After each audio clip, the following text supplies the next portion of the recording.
प्रथम सर्वांना माझा क्रांतिकारी जय भीम। जय भीम। मी नवी मुंबई जिल्हा अध्यक्ष प्रकाश पाईकराव।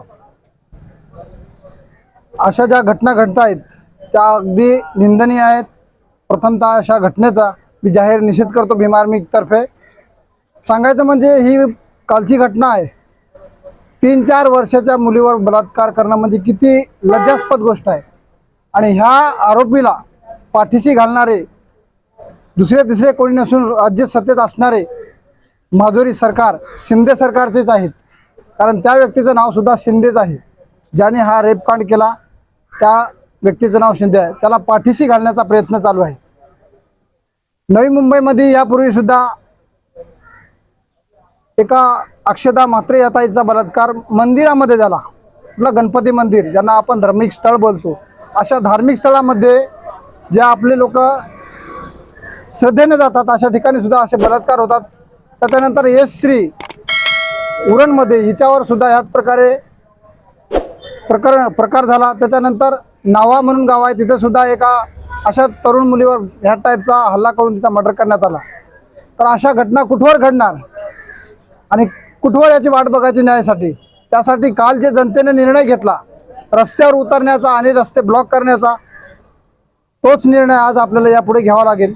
तरच आपल्या माय बहिणीवर होणारे अत्याचार अन्याय हे कुठेतरी थांबवले जातील आणि अशा सरकारला याची वेळेवर जाग येईल की बाबा आज आपण ही घटना घडली त्याच्यावर योग्य ते कारवाई करून जनतेच्या मागणीनुसार आरोपीस शिक्षा द्यावी। हा निर्णय लवकरात लवकर सरकारने घ्यावा, अन्यथा येणाऱ्या काळामध्ये भीम आर्मी या अशा घटनेच्या विरोधात जन आंदोलन मोठ्या प्रमाणात उभं करेल ही अपेक्षा बाळगतो। जय भीम, जय भारत, जय सर्वांना जय भीम।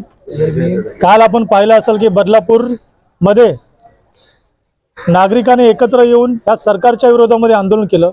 त्या ठिकाणी 2 मुलींचा लैंगिक अत्याचार केला, त्याच्या विरोधामध्ये त्या लोकांनी आंदोलन केलं। त्या आरोपीला शिक्षा झाली पाहिजे, त्या शिक्षण संस्था चालकाला शिक्षा झाली पाहिजे, त्यांना न्याय मिळाला पाहिजे म्हणून आंदोलन केलं। त्या ठिकाणी गिरीश महाजन जातात आणि सांगतात की सर्व आम्ही मागण्या मान्य करू, त्यांना फाशीची शिक्षा देऊ, परंतु तुम्ही आंदोलन संपवा। एकाही आंदोलनकारी कार्यकर्त्यावरती गुन्हा दाखल होणार नाही।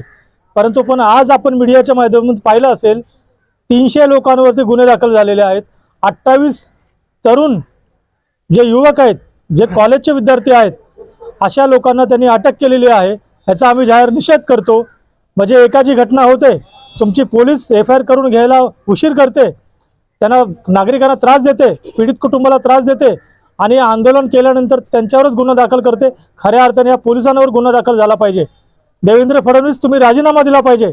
एकनाथ शिंदेजी तुम्ही पालकत्व स्वीकारून ह्या घटनेच्या स्वरूपाने तुम्ही राजीनामा दिला पाहिजे आणि तुमचा पूर्ण मंत्रिमंडळानेच राजीनामा दिला पाहिजे अशी आमची मागणी आहे। त्या लोकांवर जे काही गुन्हे दाखल तुम्ही केलेले आहेत सर्व तुम्ही तात्काळ रद्द करा, अन्यथा भीम आर्मी मंत्रालयाच्या बाहेर येऊन आंदोलन करेल। मग तुम्हाला आमच्यावर किती गुन्हे टाकायचे टाका, आम्ही तयार आहोत, पण त्या तरुण लोकांचे त्यांच्या युवकांचे आम्ही आयुष्य बर्बाद होऊ देणार नाही। अजून लवकरात लवकर शिक्षण संस्था चालकावरती जो भारतीय जनता पार्टीचा नेता आहे त्याच्यावर पण तुम्ही गुन्हा दाखल करा, हीच आमची मागणी आहे। जय भीम।